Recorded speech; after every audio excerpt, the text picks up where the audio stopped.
Buenas tardes a todos. Daros la bienvenida a todos a este seminario relacionado con la pandemia COVID-19, en el que vamos a hablar esta tarde sobre la ozonoterapia en el tratamiento de la enfermedad que provoca este virus.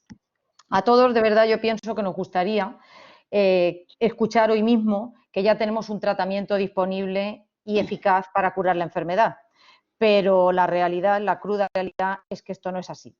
Por este motivo, hoy contamos con dos expertos en ozonoterapia para que nos cuenten las posibilidades que esta tecnología del ozono nos ofrece en el tratamiento de la enfermedad del COVID-19. Tenemos con nosotros, como digo, dos personas expertas en el tema del ozono, el doctor Hidalgo, que nos hablará de por qué se puede usar el ozono en el tratamiento del COVID, y por otra parte el doctor Baeza, que nos hablará sobre los estudios que se han hecho hasta el momento en este campo. Pero antes de cederles la palabra, me gustaría presentarles a cada uno de ellos como merecen. El doctor José Baeza es médico especialista en traumatología y ortopedia y es coordinador de la Unidad de Tratamiento Percutáneo de Patología Vertebral del Hospital Virgen del Consuelo de Valencia. También es profesor asociado de Anatomía Humana en la Universidad de Valencia e imparte docencia en diferentes másters a nivel internacional. Es doctor en Medicina y Cirugía desde el año 92, es autor de numerosos artículos científicos publicados en revistas de alto impacto y más de 100 comunicaciones a congresos. Además, también es editor jefe del Journal of Ozone Therapy, una de las revistas principales del área. Es miembro fundador de la Federación Mundial de Ozonoterapia, que presidió entre 2014 y 2016 y actualmente es vicepresidente de dicha federación, y además también es miembro fundador de la Sociedad Española de Ozonoterapia desde 2008 y desde 2009 la preside, ¿vale? También ha recibido numerosos premios y distinciones. Por otra parte, contamos con el doctor Javier Hidalgo Tallón, que es el que primero va a intervenir esta tarde. Es licenciado en Medicina y en Odontología también, es especialista en estomatología y doctor en Medicina. Tiene una amplia formación en Medicina del Dolor y ha realizado diferentes estancias internacionales relacionadas con el dolor y la ozonoterapia, por ejemplo, en la Universidad de Kentucky y en el Centro de Ozonoterapia de La Habana. Es colaborador docente en temas relacionados con la medicina del dolor en diferentes universidades españolas y europeas y también es investigador asociado del Instituto de Neurociencias de la Universidad de Granada. Ha publicado numerosos artículos en revistas indexadas de alto índice de impacto y ha impartido más de 100 ponencias en congresos nacionales e internacionales. Actualmente trabaja como director de 2 unidades de dolor privadas de Clinalgia y es director de la Cátedra Universidad Empresa de Ozonoterapia y Dolor Crónico de la UCAM. Y le voy a ceder en primer lugar la palabra al doctor Hidalgo, pues para que nos hable por qué es idóneo o por qué se puede usar el ozono en el tratamiento del COVID. Cuando quieras, Javier, tienes la palabra. Perfecto. Lo primero que quiero es agradecer la asistencia y agradecer a ti, Estrella, especialmente la iniciativa, porque según vamos a ver, y especialmente lo que nos va a contar el doctor Baeza, la ozonoterapia es una alternativa que como mínimo hay que ensayar. Entonces ya sabéis que estamos en un proyecto de poner en marcha un ensayo clínico en la UCAM con la Sociedad Española de Ozonoterapia y vamos a exponer un poquito lo que hace el ozono y que la gente conozca este elemento terapéutico tan especial y tan controvertido, cada vez menos, gracias a Dios, y que la gente entienda lo más fundamental. Después ya podremos entretenernos lo que consideremos, ¿vale? Lo primero es ¿qué es el ozono? El ozono médico, es una molécula que, como vemos en la diapositiva, está constituida por 3 átomos de oxígeno. Eso hace que sea una molécula muy inestable, porque, como también vemos en la diapositiva, la estabilidad del oxígeno, del átomo de oxígeno, es estar apareado en forma de molécula de oxígeno. O sea, la estabilidad del oxígeno es estar unido 2 a 2. Por eso el ozono es bastante inestable, porque en muy poco tiempo el ozono se va a ir convirtiendo en oxígeno. La molécula de ozono va a pasar a molécula de oxígeno. El ozono médico está formado a partir de oxígeno medicinal, ¿vale? Y es un elemento, un producto sanitario aceptado por la Agencia Española y Europea del Medicamento. Fundamentalmente lo utilizamos en medicina del dolor. Es importante recalcar la inestabilidad de esta molécula por una razón, porque eso justifica que la aplicación sea inmediatamente después de su producción. Nosotros producimos ozono, inmediatamente tenemos que aplicarlo, con lo cual no se puede almacenar y no se puede comercializar. Esto es importante, ¿vale?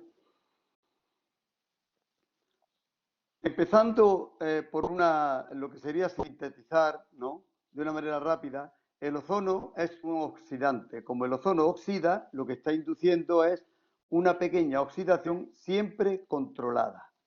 Esta oxidación controlada da lugar a que el organismo, como si fuese una vacuna, reaccione optimizando todas sus defensas antioxidantes. Luego ya sabemos la base de cómo funciona la ozonoterapia. La ozonoterapia optimiza las defensas antioxidantes. También llamar la atención de la gran seguridad de esta técnica. La ozonoterapia es muy segura por cualquier vía de aplicación, menos por la vía inhalatoria. Todos los ensayos clínicos, preclínicos de toxicidad, teratogenicidad, carcinogenicidad están publicados, y en una revisión clínica que se hizo en el año 82, se reportó que la tolerabilidad era excelente, un 0,0007% de efectos adversos, lo cual es poquito. Luego de entrada tenemos algo que lo podemos administrar por varias vías, como vemos en la diapositiva, y que parece ser bastante seguro. La vía que nos interesa aquí es esta que vemos a la izquierda a nuestra izquierda, a la derecha de la diapositiva, que es la ozonoterapia endovenosa. Aquí vemos al paciente, hay un circuito cerrado, la sangre, una poca cantidad de sangre, normalmente 100, 200 mililitros, se extrae, se hace reaccionar aquí con el ozono, y aquí es donde se gesta el efecto terapéutico que vamos a ver. Esta sangre luego es reinfundida. Esto es muy duro porque es un circuito cerrado de alta seguridad. A la izquierda de la diapositiva, a nuestra derecha, veremos el uso más común del ozono en la unidad de dolor, que es lo que hacemos es infiltrarlo, ¿vale? Estos mecanismos que conocemos del ozono como terapéutico son el fundamento por el que puede interesarnos en el tratamiento del COVID. El ozono, cuando reacciona con la sangre, lo que hace es oxidar los dobles enlaces, o sea, se clava en los dobles enlaces de los ácidos grasos poliinsaturados. Y eso produce básicamente tres moléculas: peróxido de hidrógeno, agua oxigenada, produce aldehídos y produce alfa-hidroxihidroperóxido. Básicamente lo que estamos haciendo es, con esa oxidación, una voz de alarma al organismo que va a interpretar que hay una amenaza. Esa amenaza oxidativa dará lugar de una implementación de todos los sistemas antioxidantes celulares. Es una respuesta universal. Entonces, sabemos por medicina biológica que los aldehídos que se forman son muy importantes. Si vemos en la literatura médica trabajos relacionados con el 4-hidroxinonenal, que es un aldehído que se forma cuando esa cantidad de ozono se reaccionar con una cantidad de sangre, pues son fundamentales en la traducción de señales en general. Estamos ayudando a que la célula decida, a que la célula se estabilice de alguna manera.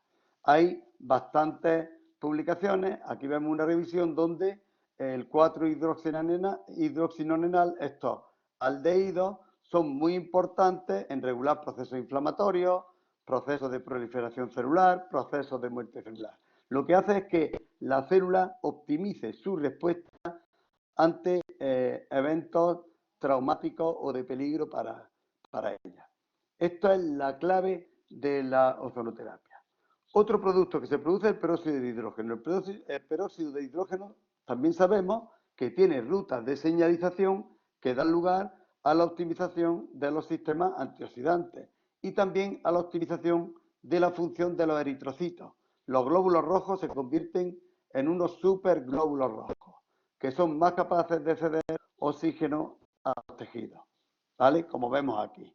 Son glóbulos rojos donde el 2,3-difosfoglicerato se triplica. Son glóbulos rojos en los que la elasticidad de membrana mejora y eso permite estimular la capilaridad, con lo cual tendremos más capacidad de oxigenación en los tejidos. Y eso es muy importante en el que nos ocupa, obviamente. Fijaros, antes de ozonizar la sangre y después de ozonizar la sangre, inmediatamente después, como los glóbulos rojos se pueden ver con un microscopio de campo oscuro que van totalmente separados, aumentando muchísimo su superficie de reacción y de oxígeno, por lo tanto, y anteriormente, antes del ozono, como se ve en la derecha de la diapositiva, iban en formación en pila de monedas, ¿vale? Esto optimiza la reología sanguínea.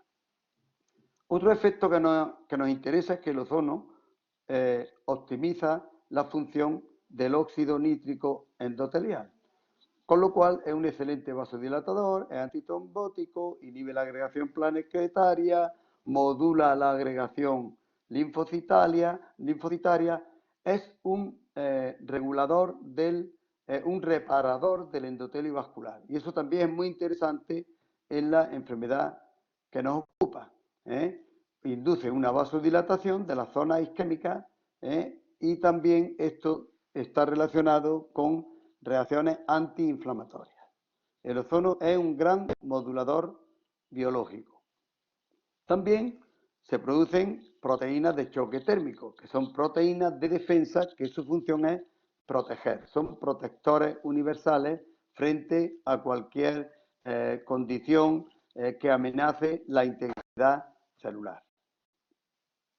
Quiere decir que los efectos del ozono, tanto in vitro como in vivo, son conocidos y sabemos que es un optimizador de la respuesta antioxidante y de la respuesta de la supervivencia de las células. Es un estrés oxidativo, como vemos en este trabajo de revisión, controlado. El estrés oxidativo controlado da lugar a la activación de determinados factores de transcripción. Estos factores de transcripción hacen que la célula optimice una respuesta, como venimos diciendo. Pues superóxido inmutasa, glutatemperoxidasa, catalasa, toda esa batería antioxidante que depende del NRF2 se optimiza. También mejoramos la inmunidad, favorece que no haya degeneración vascular debido a factores de transcripción que aquí vemos que se activan, ¿vale? Luego es muy importante ese efecto del ozono. En vivo se ha visto que una sola aplicación de ozono endovenoso indirecto, o sea, esa mezcla, como vemos en la diapositiva, de parte de la sangre con el ozono, da lugar a la activación del NRF2. Y el NRF2 es muy importante, como decimos, a la hora de activar todos los genes de defensa. Y esta activación es dosis dependiente. Por eso, normalmente, se diseña una escalada de dosis. ¿Veis? Hay un montón de publicaciones sobre la eficacia del ozono mediando la activación del NRF2. Luego estamos viendo que el preacondicionamiento oxidativo, el hecho de oxidar un poco de sangre, nos da lugar a preacondicionar al organismo ante cualquier daño eventual.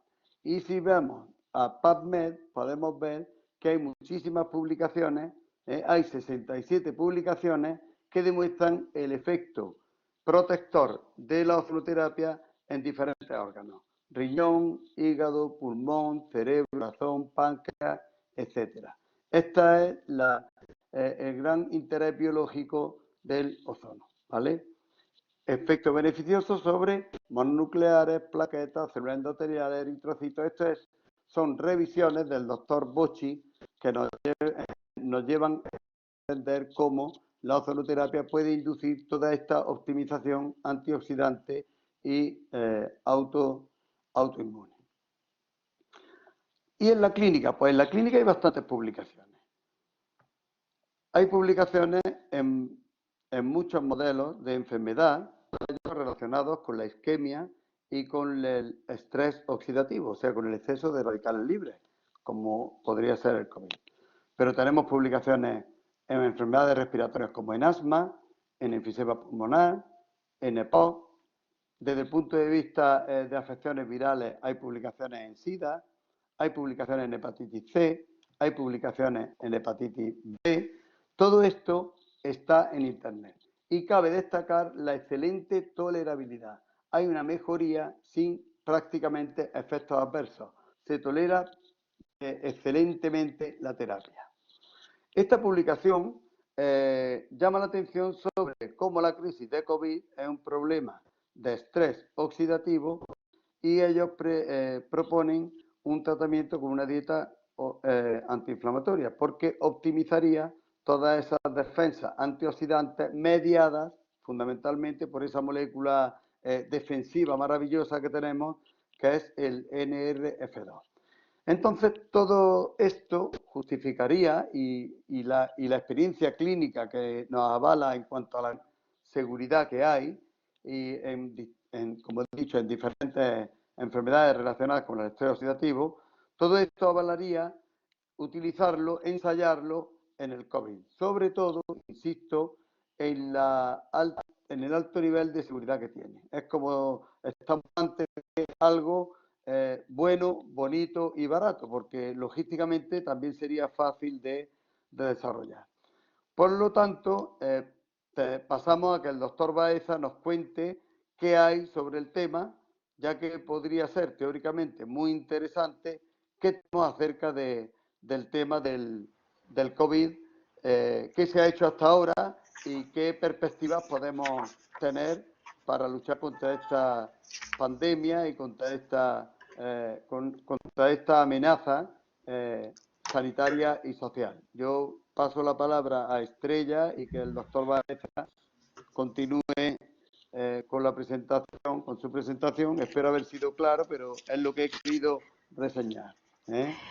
Muchísimas gracias. Gracias, Javier, de verdad. Gracias por la presentación. Creo que ha sido claro, no, clarísimo.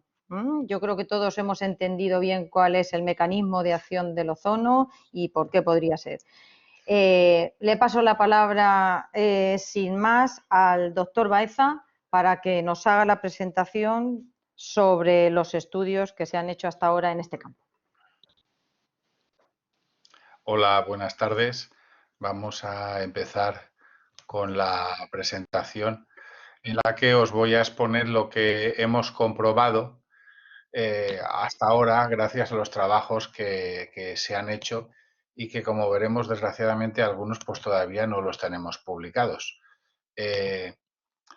El ozono se está utilizando para tratar de forma oficial con autorización de las autoridades sanitarias en diferentes países. Empezó en primer lugar en China, donde registraron 3 ensayos clínicos en la web de registros de ensayos clínicos China y de momento solamente tenemos 2 publicaciones que luego revisaremos.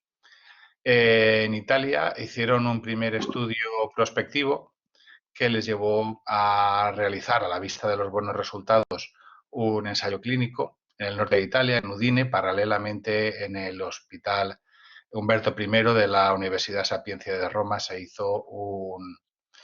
ha puesto en marcha un ensayo clínico que todavía están reclutando pacientes, pero desgraciadamente ni del estudio prospectivo ni de los ensayos tenemos todavía publicaciones.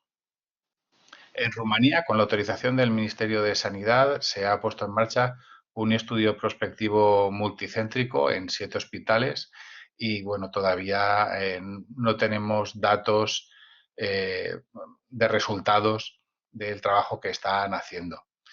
En Perú tenemos un hospital que está haciendo ozonoterapia a los pacientes de COVID.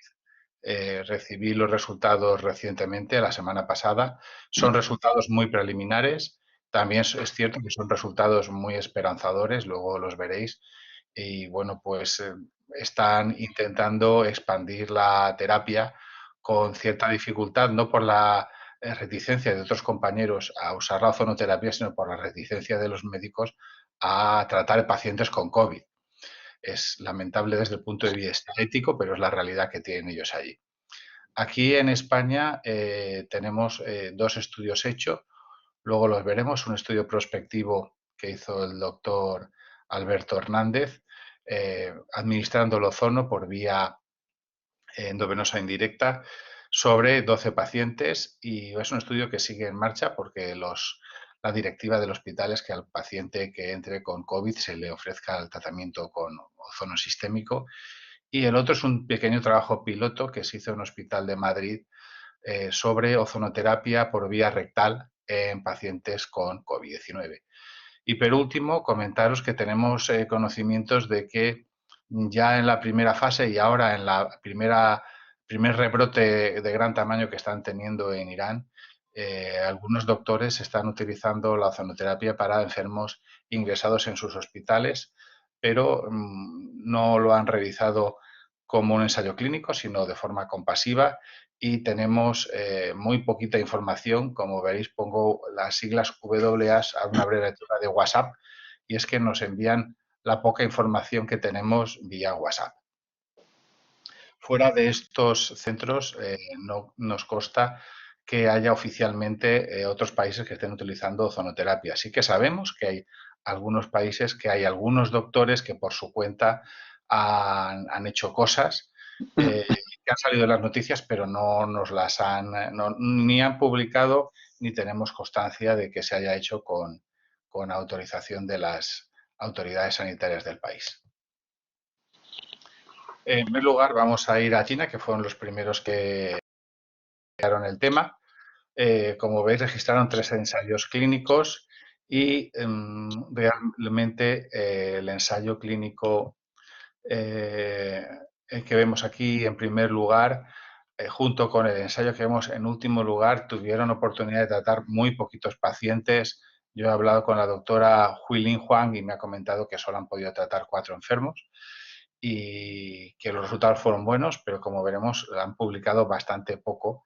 Y sin embargo, el doctor Chen Xiandong sí que ha tratado en un ensayo clínico a más de 100 pacientes con COVID, pero no hemos conseguido todavía arrancarle una palabra respecto a los resultados.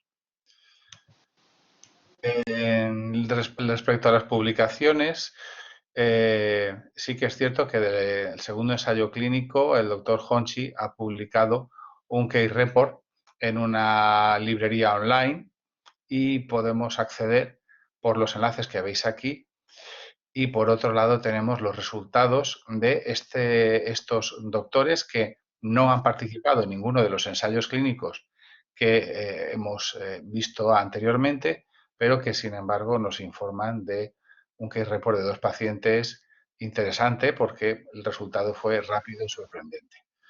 Respecto al primer estudio, se trata de un varón de 56 años que estaba en estado crítico en el hospital y le realizaron 5 administraciones de ozono, una al día, de 4 miligramos vía sistémica endovenosa indirecta, con una respuesta inmediata y muy favorable, sin efectos adversos. Los autores remarcan que la PAFI aumentó 10 minutos después de la sesión y que finalmente el paciente fue dado de alta al cabo de unos días con una recuperación completa. La segunda publicación es un case report de 2 pacientes, varones, uno de 53 y otro de 66 años, que estaban también en estado grave. Se les administró 2 miligramos de ozono por vía endovenosa indirecta una vez al día durante 7 días. También remarcan los autores que la respuesta fue rápida y favorable, con una normalización al cabo de una semana de todos estos parámetros y con una reducción en la estancia hospitalaria, comparándolo con otros pacientes que no recibieron la ozonoterapia, de aproximadamente un 50%, remarcando también la ausencia de efectos adversos. Y como os he comentado antes, en China no tienen libertad para publicar los resultados dependen de autorización del comité del hospital, de investigación, dependen también incluso de las autoridades sanitarias provinciales o regionales, y entonces de este estudio tan interesante del doctor Chen Xiandong, pues todavía no tenemos datos reales que podamos comunicar de ninguna manera, ni oficial ni extraoficial. Respecto a Italia, os he comentado que se hizo un estudio piloto, ahora pasaremos a comentar los detalles, y aquello permitió que los buenos resultados que el hospital apoyara hacer este ensayo que promueve el doctor Amato de Monte y que en estos momentos ha terminado de reclutar pacientes, así que espero que en pocos días o en pocas semanas al menos tengamos resultados reales de lo que ha ocurrido con la ozonoterapia en estos pacientes. El ensayo que vemos aquí, en primer lugar, es un ensayo que está llevando a cabo en la Universidad de la Sapienza de Roma, en el Hospital Humberto I, y que todavía están reclutando enfermos. Dada la incidencia tan baja que están teniendo de nuevos casos, afortunadamente, pues han tenido que recurrir a integrar a otros hospitales dentro de su ensayo para conseguir aumentar la casuística. Como veis, aquí estoy yo mirando al cielo porque realmente se está trabajando mucho en Italia, pero tenemos muy pocos datos que presentar a los organismos oficiales de España o de Europa. El resultado del estudio piloto que hicieron lo tenéis aquí a través de una nota de prensa. Están intentándolo publicar o quizás ya lo hayan publicado, espero que no, porque me enfadaría mucho con Amato de si no me ha comentado que ya lo han publicado. Y como veis, el dato es un estudio prospectivo que hicieron en pacientes no intubados con 5 días de tratamiento con ozonoterapia sistémica endovenosa indirecta, administrando 7 miligramos cada 12 horas. Como veis, es una dosis más alta que en los estudios que hemos visto de los chinos. Y sobre 36 pacientes que trataron, 35 tuvieron un resultado positivo en 5 días y uno necesitó intubación. El índice de intubación habitualmente en los hospitales está entre un 15 y un 20%, y esta cifra de 1 cada 36 es menos de un 3%, con lo cual la reducción del 15 al 3 pues una reducción notable de los pacientes que pasaron a intubación, y este hecho tan sorprendente fue lo que permitió que el Comité Ético del Hospital autorizara realizar un ensayo clínico. Respecto a Rumanía, como os he comentado antes, hay 2 hospitales en Bucarest, uno en Timișoara, que es la segunda ciudad del país, otro en Craiova, que es la tercera ciudad del país, y otros 3 hospitales en 3 ciudades más están trabajando, pero en la actualidad no tenemos datos de resultados, ni siquiera de participación, porque va creciendo poco a poco.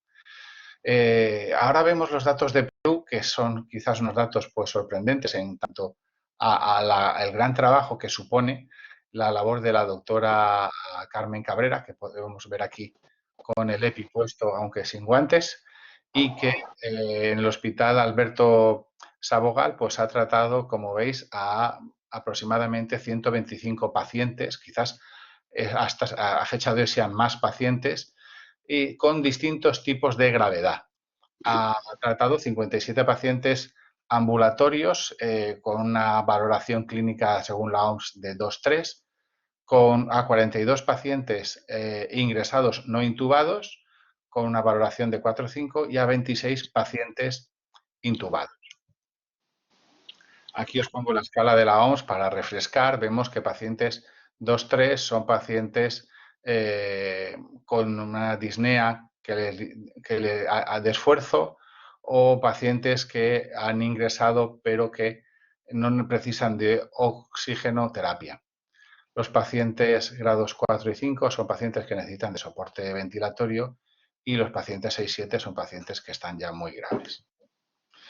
Respecto a los pacientes ambulatorios, se administró 8 miligramos diarios de ozonoterapia sistémica endovenosa, 5 sesiones durante 5 días, y de estos 57 pacientes, uno falleció al cabo de 24 horas, según la doctora estaba ya muy grave cuando lo trataron, pero se negó a ingresar en el hospital, y otros 9 ingresaron por agravamiento de los síntomas. Es decir, que tenemos un 17% de pacientes que no respondieron bien, aunque uno llevó solamente una dosis de ozono, y necesitaron ingresar en el hospital. Tenemos más de un 80% que con 5 días de tratamiento solucionaron su problema. De los pacientes ingresados, no en UCI, sino en planta de infecciosas o de interna, se les administró la misma dosis de ozono, 8 miligramos una vez al día, y de estos 42, 12 son de altas, 1 pasó a intubación y 30 siguen en tratamiento. También comentar que los resultados son positivos cuando lo comparamos con los tratamientos convencionales. Y por último, comentar los pacientes que están en la UCI. Hay pacientes que no están intubados y otros que grado 5, otros que 6 que sí que están intubados. Los pacientes no intubados, de 15, 4 han pasado a planta, 6 están de alta hospitalaria y 5 persisten todavía en tratamiento. Ningún paciente no intubado ha necesitado intubación.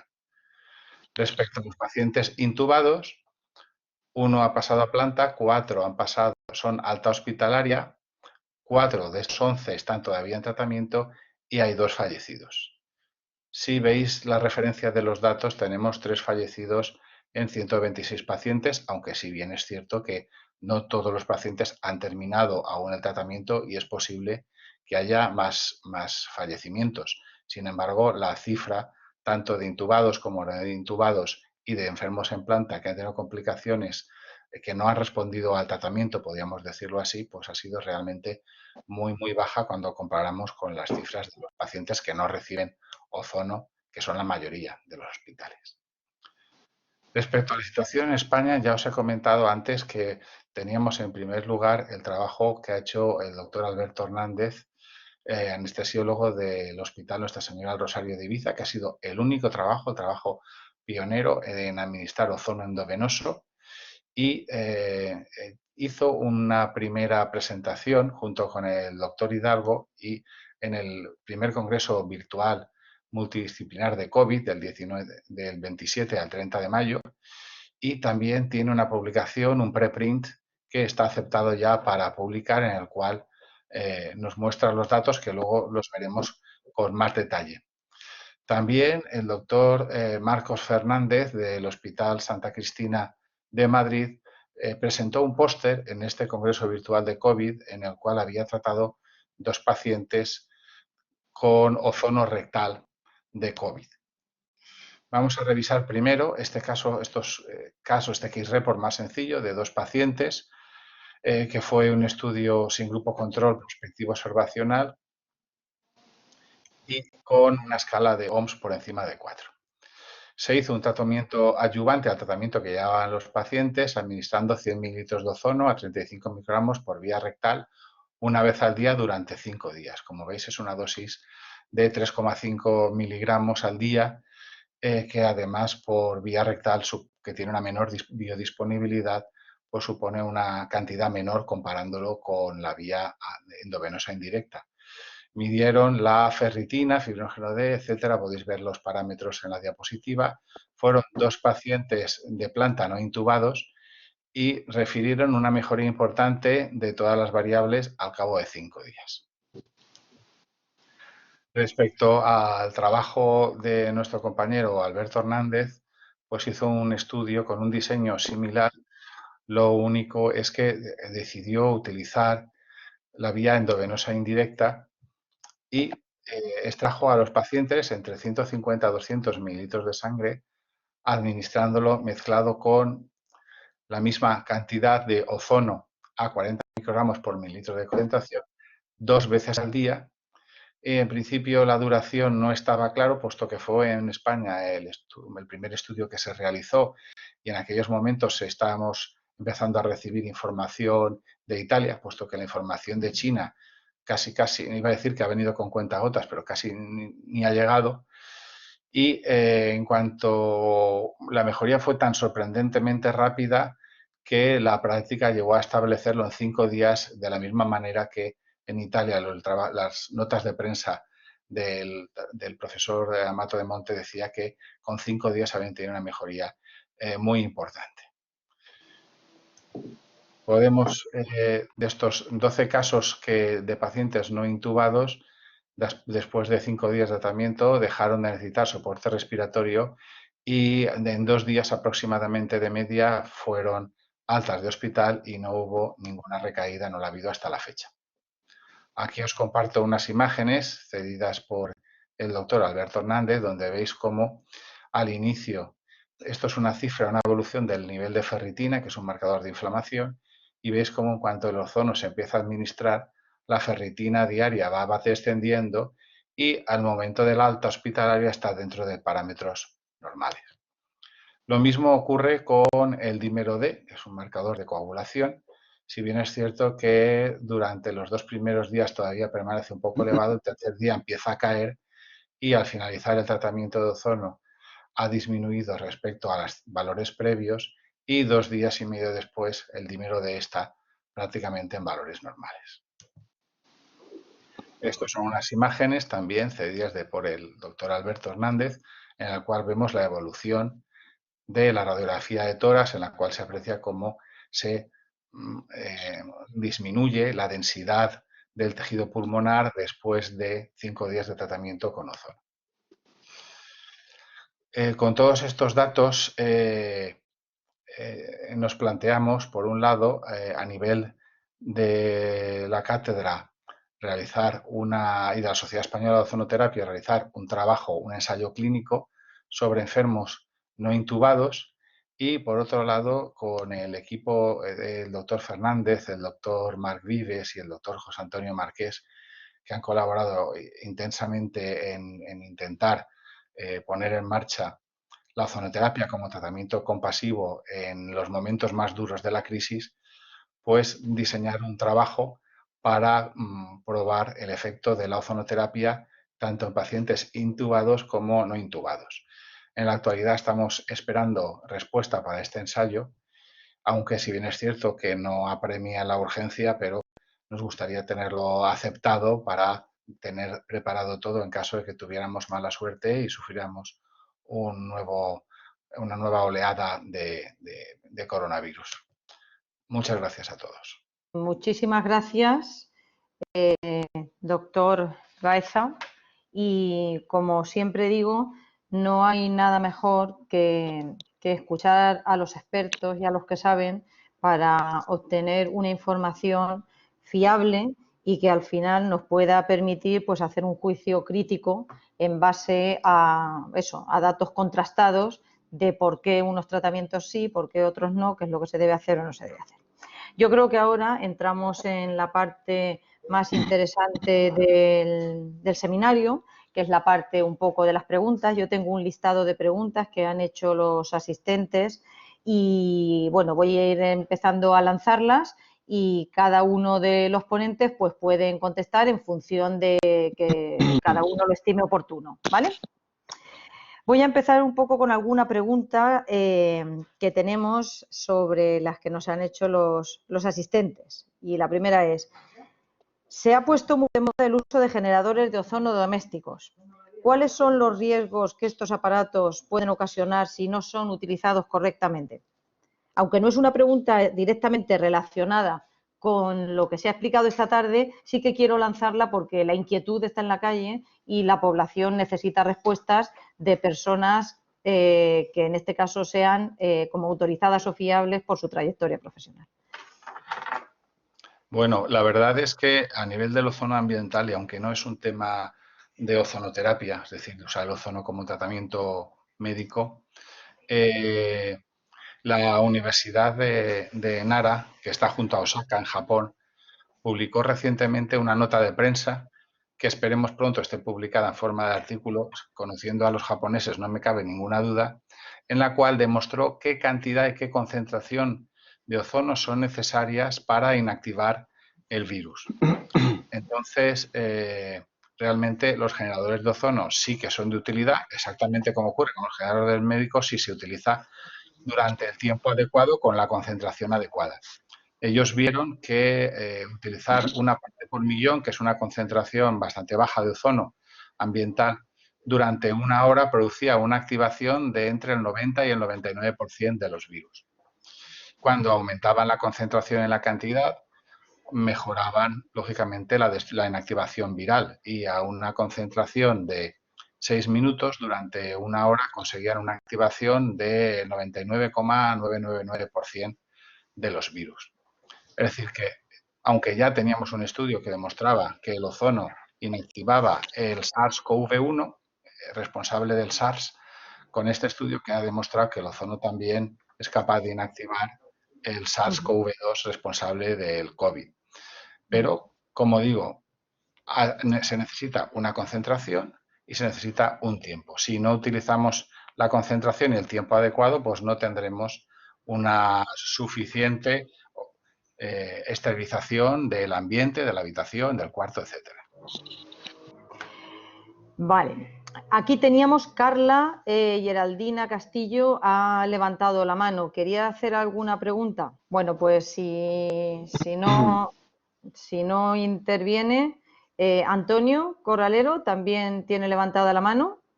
¿Quiere hacer alguna pregunta? ¿La puedes hacer también por el chat?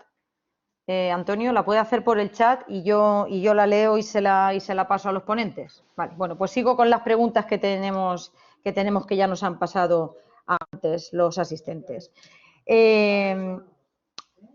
Están probados los beneficios del ozono para el dolor crónico, pero ¿qué beneficios aporta sobre el COVID? ¿Refuerza el sistema inmunológico o sirve como viricida?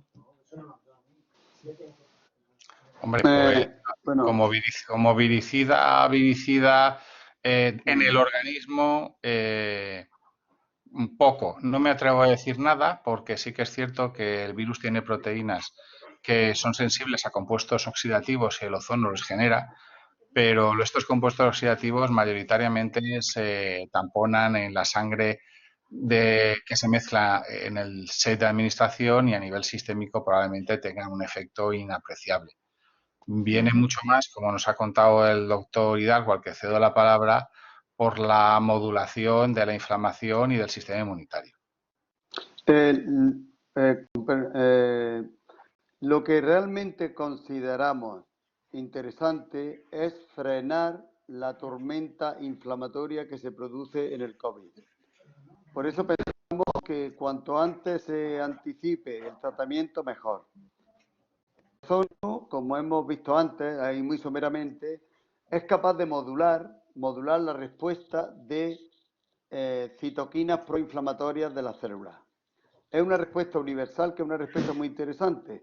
Hay un momento en el COVID en que se desmadra esa inflamación orgánica general. Justo antes de ese momento debería actuar el ozono, porque sabemos, como hemos visto antes, que hay más de 60 publicaciones, que el inocular ozono prepara a la célula para frenar esa tormenta inflamatoria. Ahí es donde pensamos que sería clave la eficacia o la actuación de la ozonoterapia sistémica en estos pacientes.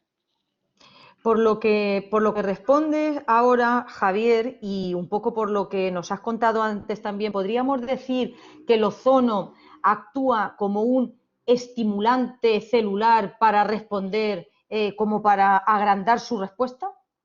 Cierto. O sea, sabemos que el ozono pone en un brete a todas las células y todas las células se ponen las pilas para reaccionar ante un peligro, el que sea, de manera óptima.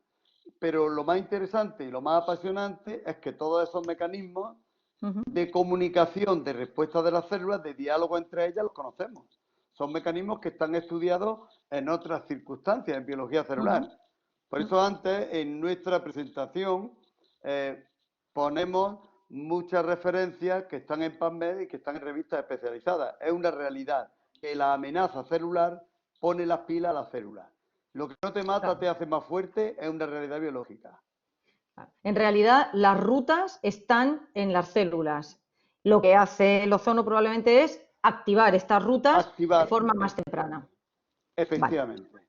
Con lo cual la célula estaría preparada para una respuesta, pero eso se ha demostrado en muchos modelos de agresión celular. Perdón, Pepe, perdón que te he cortado, Pepe. No, yo quería simplemente recordar como hace unos días hemos recibido la noticia que la administración de esteroides endovenosos en los enfermos muy graves mejoraba la mortalidad de los mismos, un trabajo hecho en Gran Bretaña. Y para la gente que ha preguntado por qué en dolor crónico sí y en COVID también, pues precisamente la dexametasona es una de las sustancias antiinflamatorias que se ha usado toda la vida y se sigue usando como un excelente antiinflamatorio con sus efectos secundarios. Y muchas veces yo cuando viene un enfermo a mi consulta, quiero recordaros que soy traumatólogo y digo, bueno, pues esto yo creo que lo mejor, dado que usted tiene azúcar, la tensión la tiene muy mal, toma 200 pastillas al día, va a ser infiltrarle ozono. Y eso que digo, pues mire, esto es como si fuera cortisona, pero sin efectos secundarios.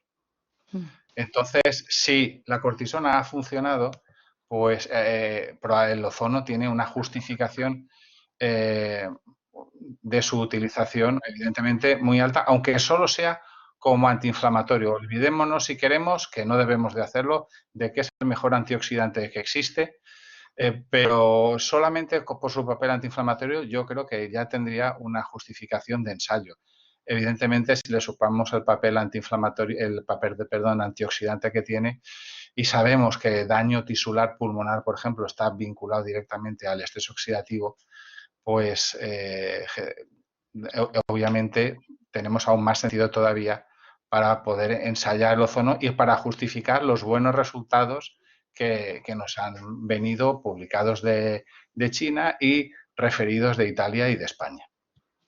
Perdón, sí, hay una cosa muy interesante y es el concepto de que la célula aumente o que un organismo vivo aumente su capacidad antioxidante de manera natural. O sea, los antioxidantes endógenos que produce un organismo vivo desde sí mismo como respuesta a su entorno más íntimo, a su entorno celular, esos antioxidantes son mucho más eficaces, mucho más aprovechables que los antioxidantes exógenos que podemos tomar con suplementación. ¿Me explico? Eso, de hecho, la suplementación antioxidante exógena en oncología está en entredicho, se está revisando, porque también la célula se puede confundir si ve que hay muchos antioxidantes exógenos alrededor y disminuye los radicales libres. Y la célula puede no leer bien el entorno y confundirse. ¿Me explico? Con lo cual el ozono es tan natural, es una terapia biológica tan natural que hace que la lectura celular sea óptima. Sí, sí, sí, ya veo, ya veo. Son muchas las cosas relacionadas, pues esto con el metabolismo celular al fin y al cabo, y que en realidad, bueno, pues pueden estar siendo estimuladas. Pero entonces, otra de las preguntas que tenemos que nos han hecho nuestros participantes es, ¿hay algunos efectos secundarios que puedan darse por la aplicación de ozono? Realmente por la aplicación, vamos a ver, los efectos adversos de los medicamentos se clasifican oficialmente en acontecimientos y reacciones adversas. Acontecimiento adverso es cuando pasa algo asociado a un tratamiento que puede o no tener relación con el tratamiento. Y reacción adversa es cuando ocurre algo directamente debido al tratamiento. Es decir, que existe una relación causa-efecto y por eso se llama reacción. Entonces, se han comunicado acontecimientos adversos que se han visto que no tenían ninguna relación con el tratamiento con el ozono y luego se han comunicado reacciones adversas y estas reacciones adversas que en algunos casos han sido graves, estoy hablando de 3 publicaciones científicas recogidas en PubMed, nadie se piensa que estamos hablando de 300 o de 3000.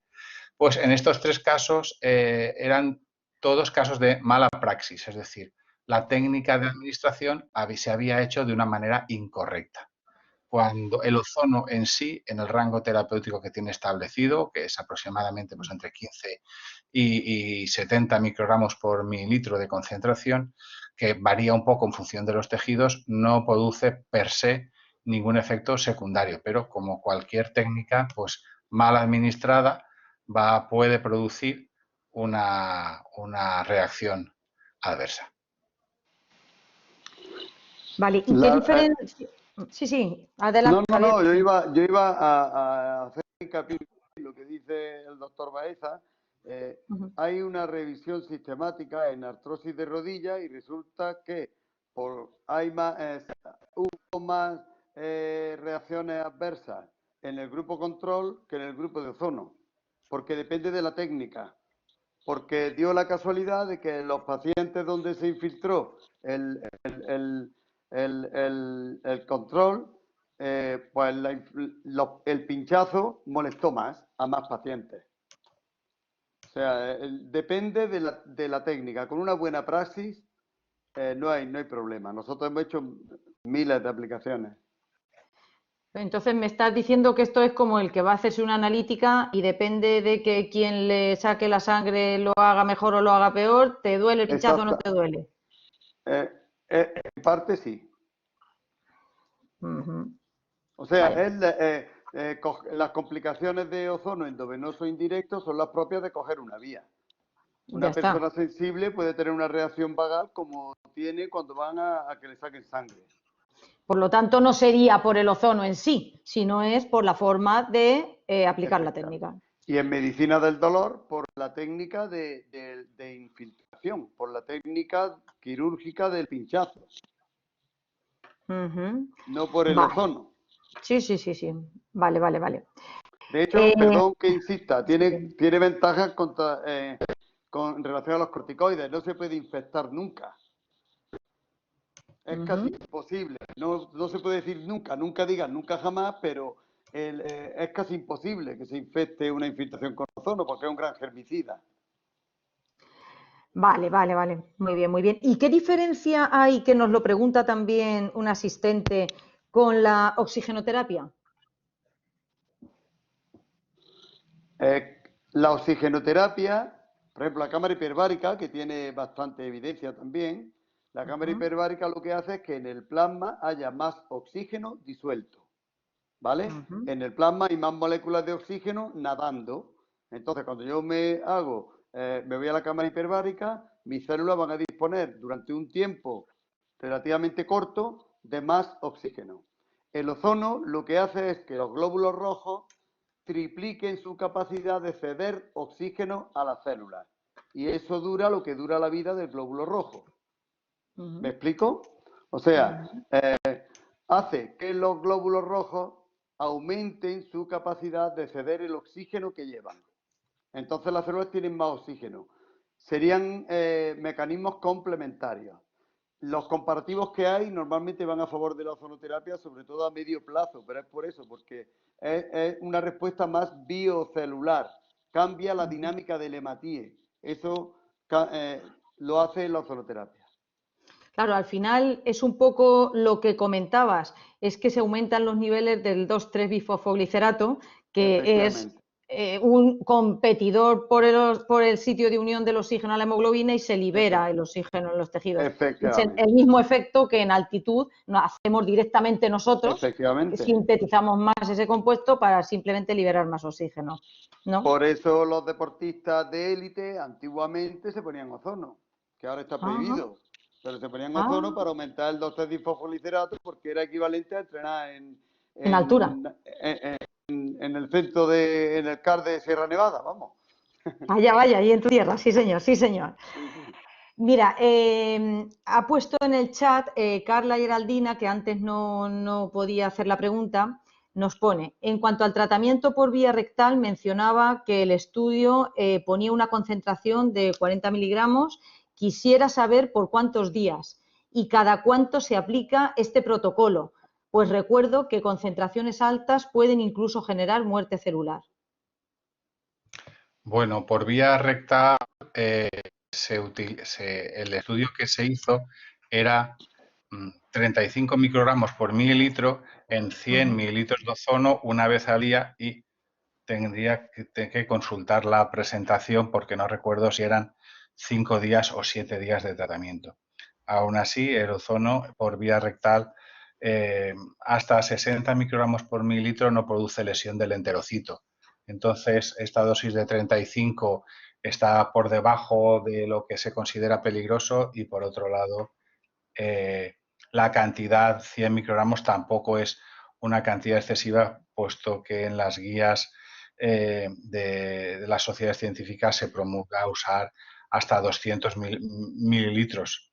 Entonces, yo Ujú. no veo que tenga un riesgo en ningún caso el utilizar esta dosis de 100 mililitros con 35 microgramos por mililitro durante una semana incluso.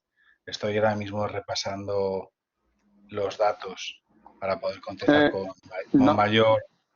Nosotros, en el prospectivo que tenemos publicado en fibromialgia, aplicamos dosis de 200 mililitros a 40 microgramos por mililitro. Y no hubo, los efectos adversos fueron mínimos. Gases, decían algunos pacientes que tenían gases. Aquí en España, en el Hospital Universitario Santa Cristina, se usó durante 5 días, una vez al día. Entonces, realmente, ni estamos en una dosis máxima, ni de cantidad, ni de concentración. No. De hecho, no han referido tampoco ellos ningún efecto adverso. Vale. Aquí tenemos a Antonio Corralero que quiere hacer una pregunta y creo que tiene activado el micrófono, cuando quiera. Sí, por fin. Es que no me entraba en el chat. Hola, Pepe, ¿qué tal? Vale. Hola, Antonio. Antonio, me alegro de oírte, Antonio. ¿Cómo andáis?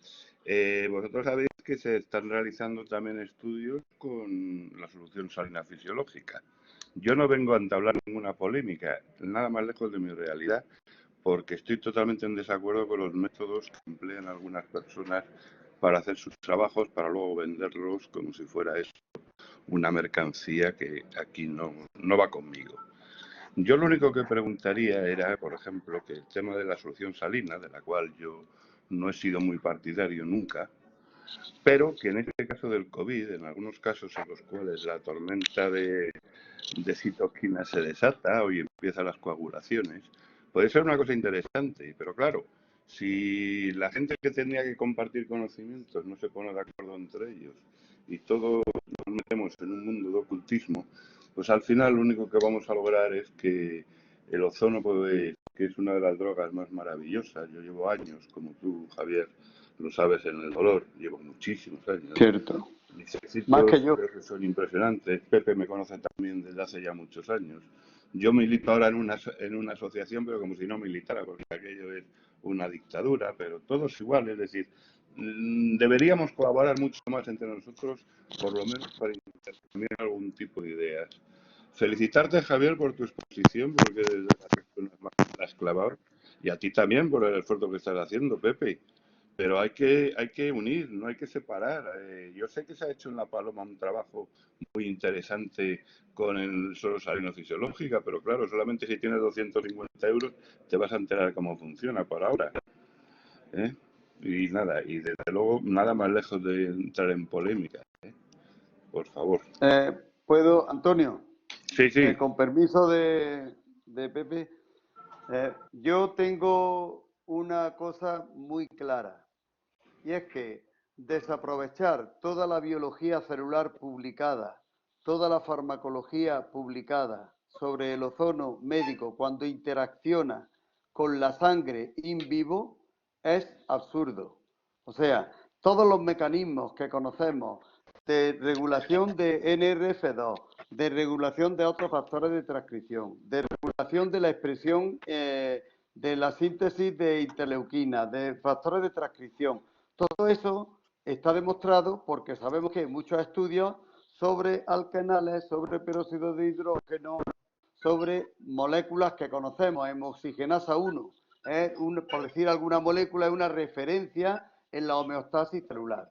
Todo eso se activa cuando el ozono se hace reaccionar con sangre, con los lipoperóxidos que están encima de la albúmina fundamentalmente, pero no con el suero salino,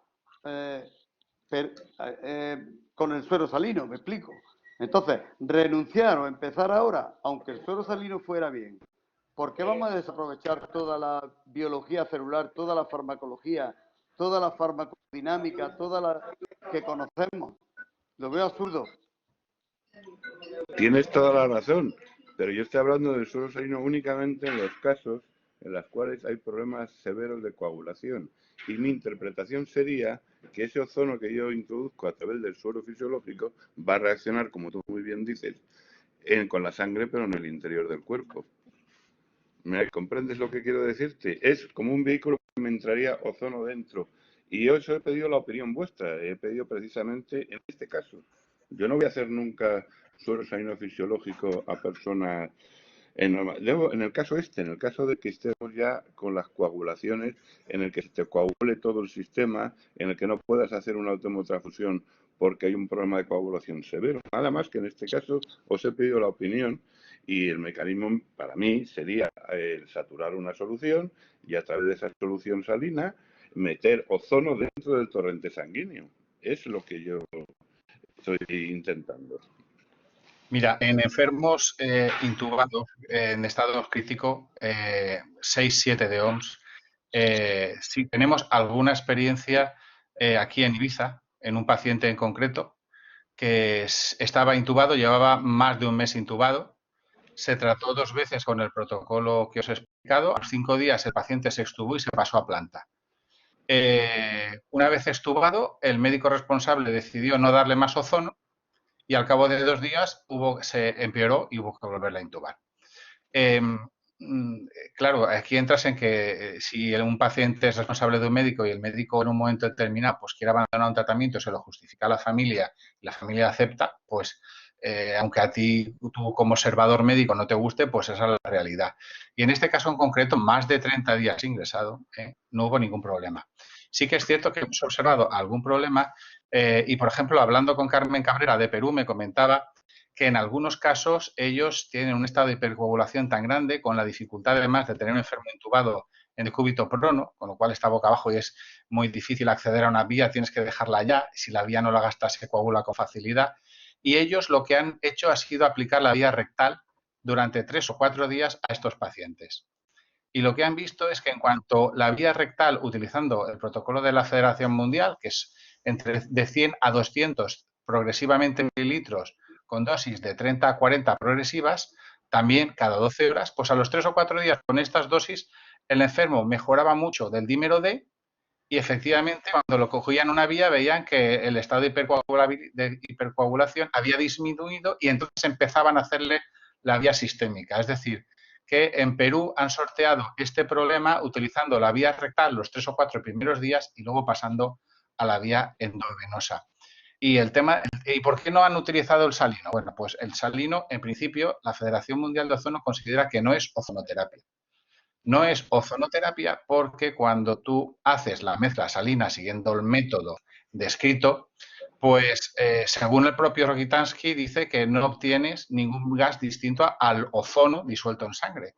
Es decir, que uno de los químicos rusos que ha trabajado en este método parece que dice que, bueno, parece no, lo dice textualmente, que no hay ozono.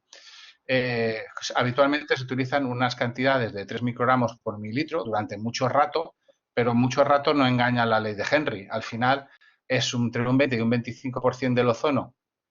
Esto se disuelve, reacciona con el cloruro sódico, produce subproductos y realmente ozono que le pase al enfermo hay entre poco y nada. Y os recuerdo un trabajo de Emma Borrelli en el cual en enfermos voluntarios sanos, enfermos con obstrucción pulmonar crónica, enfermos con arteriopatía periférica, trató a los enfermos de forma, creo, 2 subgrupos y los trató aleatoriamente con 1.500 miligramos de ozono y 3.750, que era la dosis de 200 y pico mililitros de sangre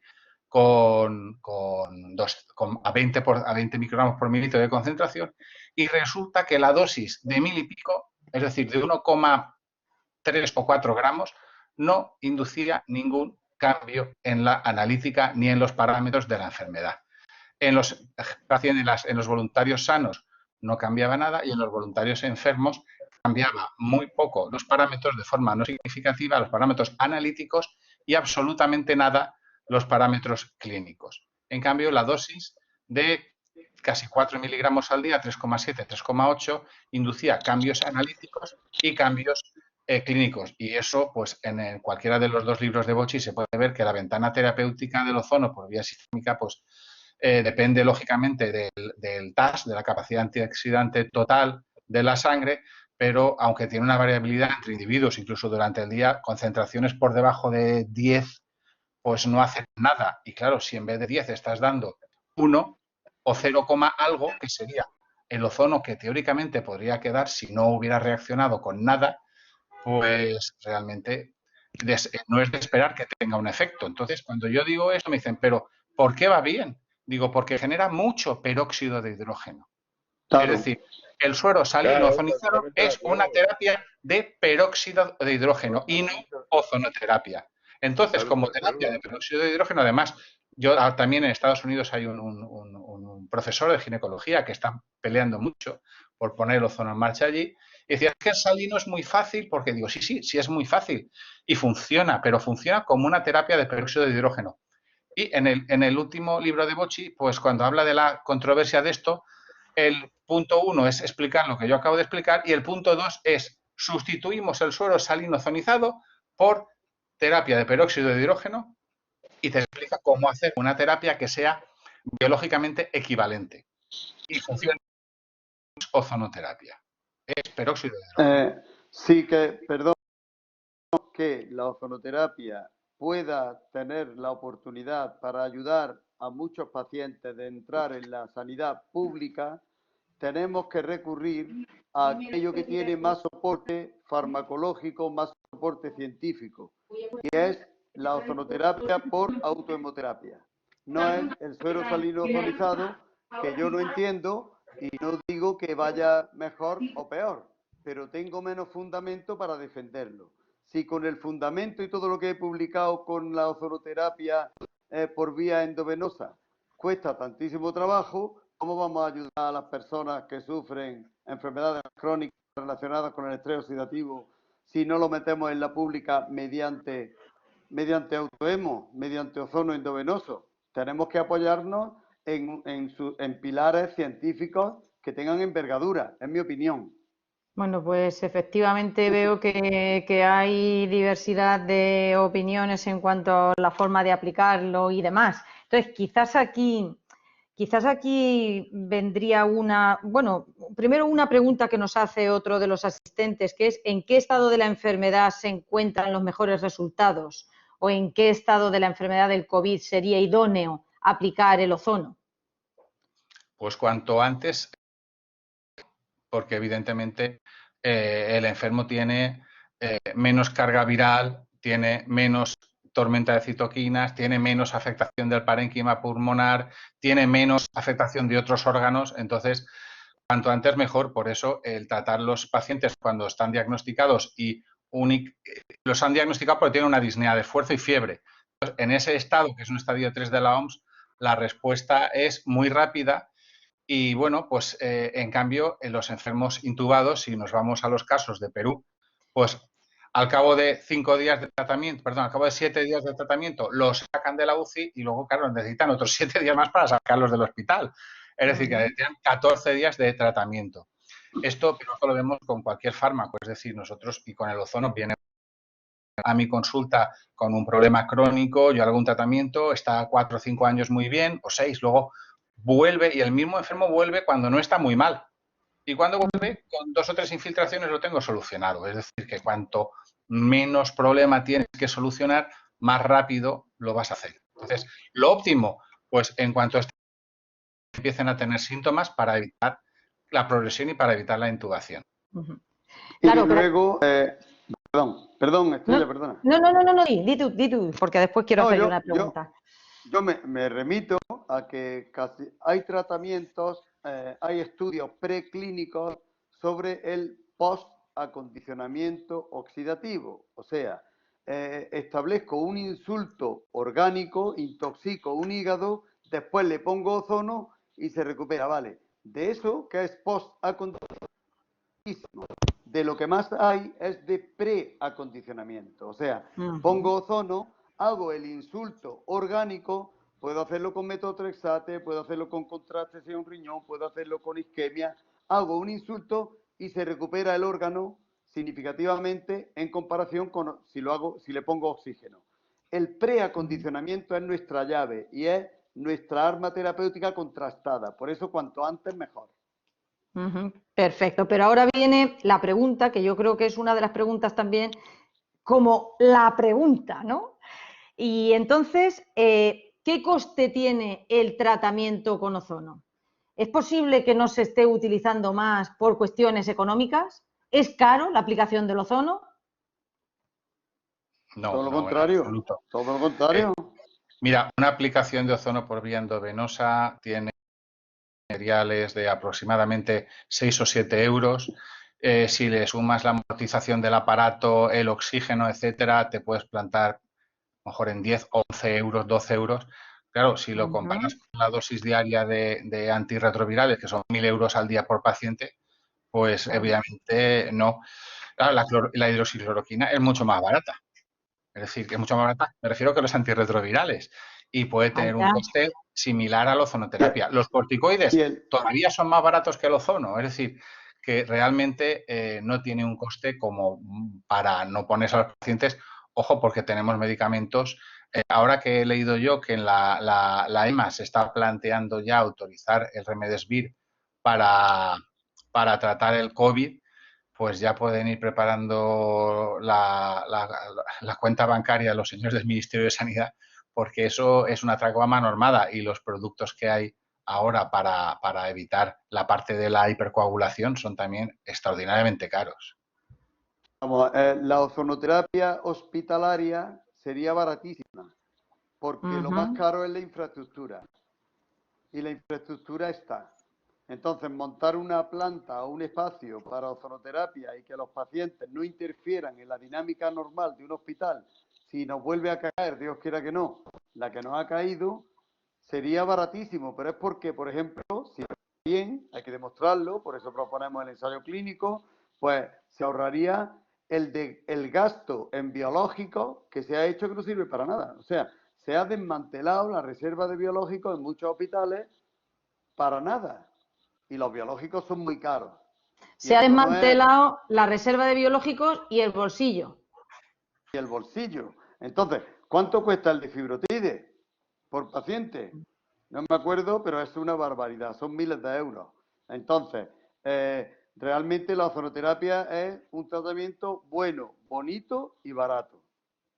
Claro, y Está clarísimo. Y por lo que seguro. dices, Javier, a nivel logístico, entonces, exactamente qué es lo que habría que implementar en un hospital a nivel logístico para que esto se pudiera hacer. Bueno, habría que hacer una unidad para tratar los pacientes COVID.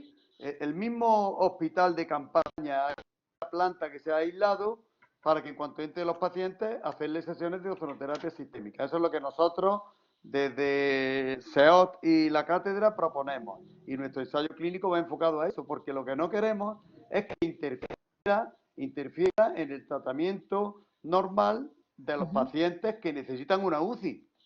Porque están los daños colaterales, que es ese paciente que no ha podido entrar en la UCI que tenía que haber entrado en la UCI.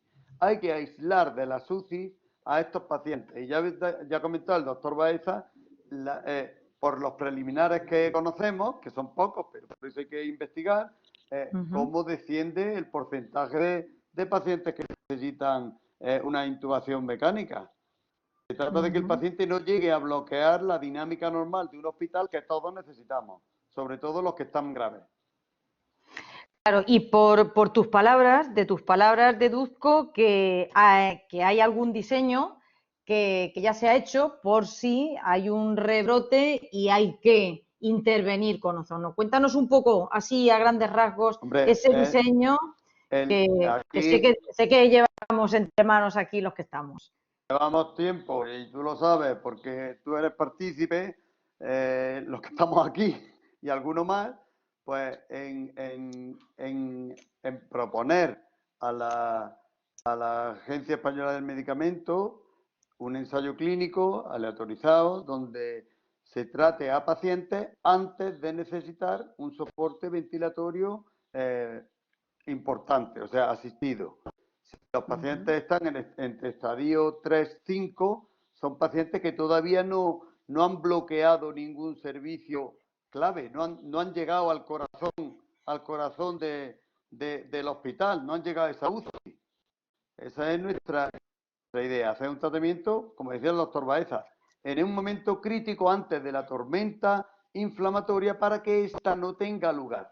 Es que ni más ni menos estamos apoyados no solo por la cantidad de ensayos clínicos en enfermedades relacionadas con isquemia, con estrés oxidativo, etcétera, etcétera. Por ejemplo, con esclerosis múltiple hay una publicación buenísima en PubMed, ¿no? Pero no solo eso, no nos tenemos que remitir ahí. A todo lo preclínico apoya que hagamos una intervención precoz, preacondicionamiento oxidativo con ozono. Y, doctor Baeza, por lo que estamos hablando así en estas últimas cuestiones y tal, piensa que esto podría ser entonces aplicable en la sanidad pública, si es barato. Bueno, es que hay cerca de 30 hospitales públicos que están usando el ozono ya. Lo que ocurre es que no hay en Murcia, tenéis hospitales públicos que están utilizando el ozono, los hay en Valencia, los hay en Madrid, los hay en el norte de España. Es decir, que lo que ocurre es que mayoritariamente lo usan en las unidades de dolor porque es donde se ha generado mayor número de publicaciones de muy buena calidad. Incluso ya para alguna indicación contamos con el visto bueno de la Agencia Española de Medicamento y de la Red Nacional de Evaluación de Tecnologías Sanitarias. Y entonces, bueno, pues pero nos hemos encontrado dificultades incluso a la hora de implantar el ozono como una terapia compasiva en hospitales donde ya conocían el ozono. Tenían miedo de que a lo mejor no funcionara o a lo mejor, pues, no sé, hacer el ridículo, vete tú a saber, pero servicios donde la unidad de dolor estaba usando ozono desde hacía 4 o 5 años con buenos resultados, pues cuando se les ha planteado al comité ético asistencial utilizarlo de forma compasiva, pues nos han dado largas o nos han dicho que no. Es decir, que tampoco es fácil, incluso ya contando con la base de que está aceptado y se está usando en el hospital. Claro. Javier, has comentado una cosa y tengo aquí una pregunta que va sobre esto. Dice, el ozono, nos salimos un poco de COVID, pero nos pregunta un asistente, ¿el ozono es eficaz en el tratamiento de enfermedades neurodegenerativas? Hay un ensayo clínico que se hizo en Cuba en síndromes parkinsonianos. Hay también otro trabajo en demencia. Ahí metieron isquémicos y Alzheimer, mucho más eficaz en isquemia, por isquemia. Hay trabajos en ictus y hay un trabajo muy interesante en esclerosis múltiple, donde los pacientes mejoran y donde se sabe que mejoran por la ruta metabólica del NRF2, porque también en ese trabajo y otro similar se registró. Entonces, el ozono es un optimizador celular en general. Vale, muy bien. Nos hace otra pregunta ahora mismo en directo Carla, y nos dice, en nuestros países de Centroamérica a veces es un poco difícil conseguir los frascos para autohemoterapia mayor. Tenemos más acceso a la vía rectal. ¿Podríamos hacer esta vía esperando los mismos resultados de autohemoterapia mayor? Pues el protocolo que elaboró la Federación Mundial tiene una rama de tratamiento, una opción con la vía sistémica endovenosa y otra rama con la vía rectal, que fue desarrollado por la profesora Silvia Menéndez, que es una médico cubana muy conocida dentro de la ozonoterapia y con una amplia experiencia en la vía rectal, porque en Cuba es la vía que más se utiliza. Entonces, se realizó un ajuste de dosis aproximado y, bueno, ya hemos visto en esta experiencia piloto del Hospital Universitario Santa Cristina de Madrid cómo con la dosis que ellos utilizaron necesitaron unos días más de tratamiento que por la vía endovenosa. Entonces, sí que sabemos que la vía rectal es más lenta en cuanto a que también tiene un máximo de dosis que podemos dar. No debemos dar más de 200, 250 mililitros y no es conveniente subir de 40 y la dosis máxima sería 60 microgramos por minuto de concentración. Entonces, lo que se está haciendo, por ejemplo, en Perú, pues es administrarlo cada 12 horas o cada 8 horas. Les resulta más cómodo a la enfermera hacerle la técnica por vía rectal, sobre todo en muchos enfermos que están graves, que están acostados boca abajo, están en decúbito prono, con lo cual es más fácil hacer la vía rectal y más rápido, es incluso más rápido que hacer un autohemo. Entonces, yo creo que utilizar el protocolo de la Federación Mundial, que habla de 100 a 250 mililitros, empezando por 30 y subiendo a 40 microgramos por minuto de concentración, y hacerlo cada 8 horas, pues sería a lo mejor equivalente a hacer la autoemo pues una vez o 2 al día. Es decir, que no habría demasiada diferencia. Algunas sí, pero no demasiada. Vale. Bueno, yo con esta respuesta que has dado has respondido a varias preguntas que tenía yo aquí así en cartera, que eran parecidas, pero no exactamente igual, pero que han quedado respondidas. Hay una pregunta que aunque se ha dicho ya esta tarde, pero la voy a volver a hacer para que deis una respuesta clara y que la gente lo tenga muy claro. A día de hoy está regulada la ozonoterapia. ¿Es perjudicial usar el ozono? ¿Es perjudicial para el medio ambiente también? Todas estas preguntas en una las tengo aquí. Bueno, de la regulación, el ozono se considera una tecnología sanitaria y lo que está regulado son los generadores de ozono médico. Se consideran productos sanitarios. Hay una normativa en España que emana de una directiva europea y entonces, pues cualquier generador de ozono que esté homologado en un país de Europa se puede utilizar en cualquier otro, aunque haya que realizar previamente unos trámites burocráticos, pero en principio, desde ese punto de vista, existe una regulación. Por otro lado, la tecnología sanitaria realmente está muy mal regulada. Para que lo entienda la gente, la radioterapia, que es una tecnología sanitaria, pues las indicaciones las marca más la Sociedad Española de Oncología Radioterápica que el Ministerio de Sanidad. Entonces, aquí nosotros en España estamos, la Sociedad Española de Ozonoterapia, por tener un marco regulatorio más claro para toda la tecnología sanitaria que el que hay actualmente. Las otras preguntas eran respecto a el ozono ambiental. Exactamente. El ozono ambiental tiene unas normas de seguridad que están pautadas por la Organización Mundial de la Salud, que luego, pues como la Organización Mundial de la Salud no regula, sino que aconseja, luego son los países los que tienen que regular. Y en España sí que existe, se han copiado las recomendaciones de la Organización Mundial de la Salud respecto al ozono ambiental. El ozono ambiental es un elemento contaminante que se genera por la incidencia de los rayos ultravioleta en los humos de las fábricas, de los coches, etcétera, y genera una cantidad de ozono que, como no se entra al organismo por vía respiratoria, por vía inhalatoria, como bien ha dicho, inhalatoria a partir de cierta cantidad de ozono es tóxica y no se debe de utilizar. Pero este ozono ambiental que genera el sol por la contaminación no tiene nada que ver con el ozono médico que se genera en un generador de ozono médico. Tiene molecularmente pero la administración y las sustancias acompañantes del ozono de la contaminación no existen cuando lo administramos los médicos. Y había una tercera parte de la pregunta porque era un poco larga.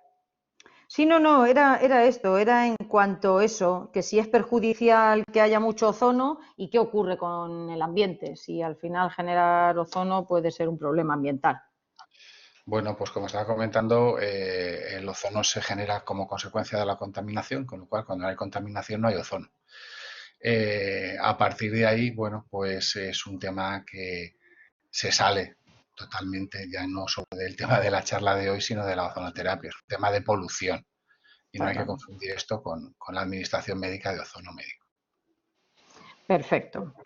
Queda claro. Mira, ahora Francisco Luis Ortega nos dice que ahora que ya le funciona el chat, nos pone una pregunta. Con respecto al uso, se sale un poco de la charla, pero bueno, quizás la podéis responder. Con respecto al uso de ozono para la desinfección de espacios y material en relación con el COVID, ¿qué ppm se deben usar para que sea efectivo? Trabaja en emergencias y una de las funciones que han tenido durante esta pandemia era desinfección de espacios con ozono, pero ha surgido la duda, al igual que la desinfección de los trajes de intervención. Vamos a ver, empezamos por la desinfección de los EPIs. Hay un proyecto financiado por el Instituto de Salud Carlos III que va a llevar a cabo, si Dios quiere, la unidad de investigación del Hospital Universitario Dr. Milín de Las Palmas. Bueno, nos responderán con datos concretos cuando hagan el estudio. Yo sé que la persona encargada, que es Bernardino Clavo, iba a empezar esta semana ya a empezar a recolectar muestras de EPIs contaminadas para hacer un tratamiento de desinfección con diferentes concentraciones y luego pues mandarlo al laboratorio de bioseguridad para que comprueben si los restos que quedan allí son virus inactivados o virus activos. La otra pregunta la hemos contestado antes cuando yo os he explicado el trabajo que han hecho en la Universidad de Nara, en Japón, que han visto que aplicar una pp una hora producía una inactivación viral entre el 90 y el 99%.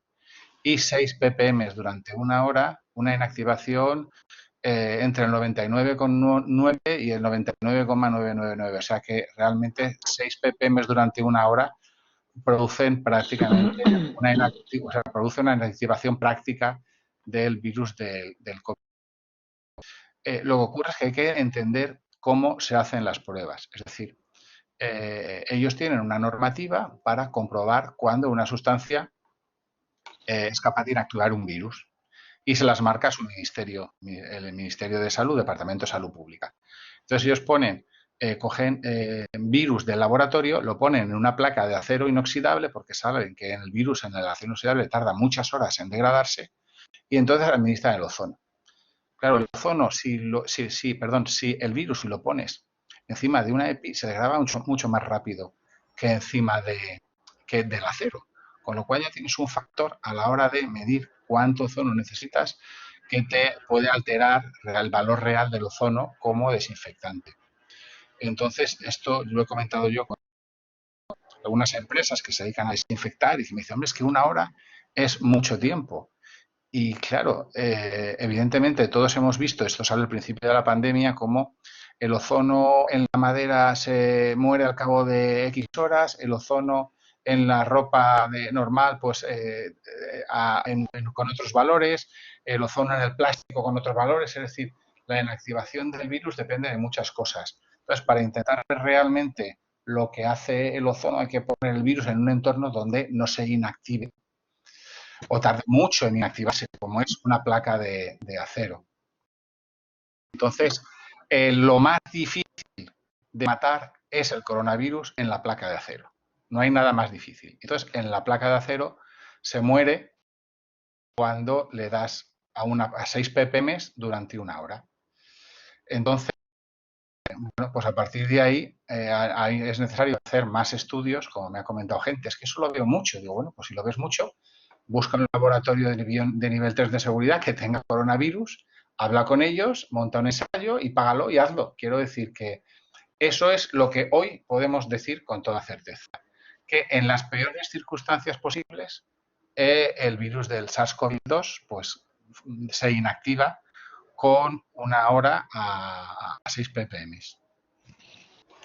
Es muy importante lo que estáis diciendo, lo que estás apuntando, para que en realidad la población sepa analizar los datos que le llegan, porque me gusta mucho que en todo momento estáis haciendo referencia a publicaciones, a ensayos, datos científicos, porque por suerte o por desgracia ahora mismo, más bien por suerte, pero la información que nos llega es tan brutal de todo que hay que saber cribar, porque a la vez que llega mucha información, la calidad de la información muchas veces es cuestionable, ¿vale? Entonces nosotros, pues, como sabéis, desde el Vicerrectorado de Investigación estamos fomentando que se hagan estos seminarios online para que la información que los científicos que tenemos a nuestro alrededor tienen disponible, pues bueno, pues que salga a la calle y que al final se pueda tener una información contrastada y fiable basada en datos científicos. Por lo tanto, yo de verdad que os agradezco mucho el esfuerzo de esta tarde estar aquí en este seminario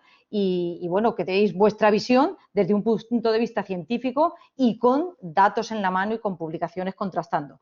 No quiero dejar de hacer esta pregunta que también tenemos aquí de nuestros asistentes.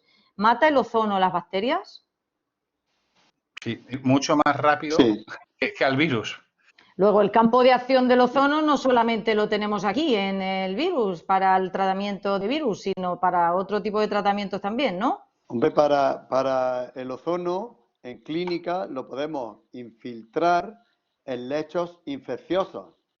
Si yo tengo un lecho infeccioso, lo mejor que puedo administrar, lo mejor que puedo aplicar es ozono. Se ha utilizado durante muchos años en el tratamiento de las fístulas Anales. perianales o anales.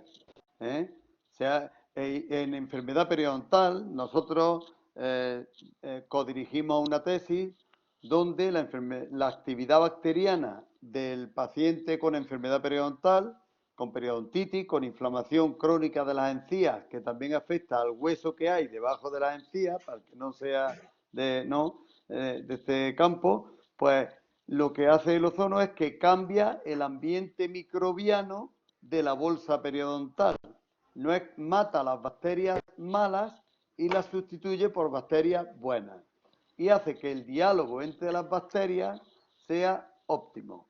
El biofilm cambia totalmente de naturaleza y vira desde una naturaleza patogénica que destruye tejido a una naturaleza amiga que no destruye tejido. Pues entonces me has puesto a huevo, como se dice en mi pueblo, la pregunta, ¿cuál es la ventaja del tratamiento con ozonoterapia, ya no solo en el COVID, sino en otros tratamientos como en infecciones bacterianas, del tratamiento con ozonoterapia respecto a otros tratamientos? La seguridad que tiene. Por ¿Y el ejemplo, precio? la ¿Y el precio seguridad y o el no? precio. Hombre, en la pública mucho más barato, porque lo que cuesta del ozono es la infraestructura de la clínica donde lo administres. El ozono es baratísimo. Por eso queremos que se ponga en la sanidad pública para todas las enfermedades degenerativas. Por ejemplo, hay trabajos publicados justificando que el ozono sea eficaz en epilepsia, porque regula unos receptores que se llaman A1 de la adenosina. Y esos receptores, que son neuroprotectores, pues se activan y protegen a las neuronas. Eso lo sabemos. En la clínica hemos tratado a pacientes con epilepsia como tratamiento complementario. ¿Por qué? A lo que iba, no interfiere con ningún tratamiento normal que vaya bien. Es un añadido que en un momento dado, en enfermedades críticas que no tienen solución, puede ser crucial para mejorar la calidad de vida de las personas. Por eso tendría que haber unidades de ozonoterapia públicas, pero no solo en dolor, que hay muchas, hay más de 30 en España, y en Murcia son una referencia, ¿no?